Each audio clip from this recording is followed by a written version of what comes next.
こんにちは、月島です。今回の動画では前回開封レビューした Zoom H5 と他に所有している Zoom のハンディレコーダー、コンデンサーマイク、ダイナミックマイクを使用して室内で音の比較をしてみたいと思います。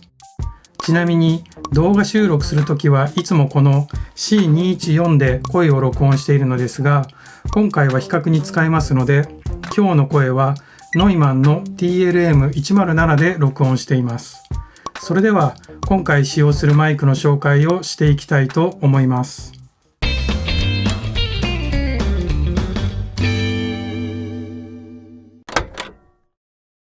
はい、それでは今回使う機材の紹介です。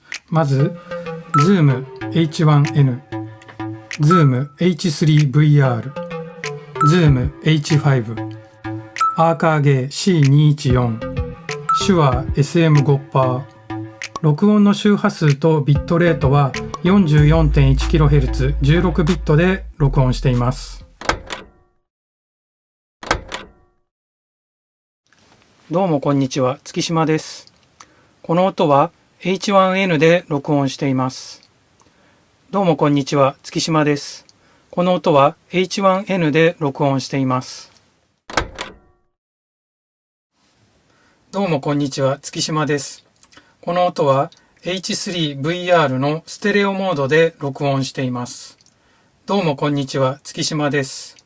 この音は H3VR のステレオモードで録音しています。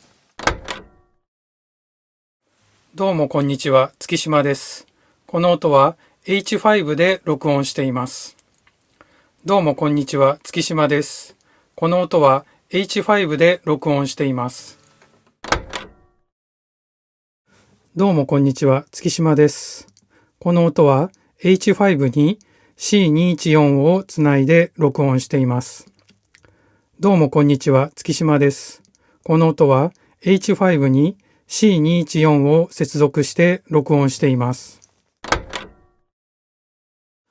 どうもこんにちは、月島です。この音は SM5% を H5 につないで録音しています。どうもこんにちは、月島です。この音は SM5% を H5 につないで録音しています。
録音してみてそれぞれに違いと特性が出ていたと思います。やはりマイクの形状や集音部のサイズの差が音の違いに出てくると思います。はい、H1N は全体的にレンジが狭く低音が少ないです。アコースティックギターのアルペジオのフレーズは他のレコーダーと遜色ない感じがしました。またホワイトノイズが結構入ります。声の部分を聞いていただけるとわかると思います。ただ H1N には大きな強みがあって、それは小さくてコンパクトなこと。抜群の携帯性がありますので手放せません。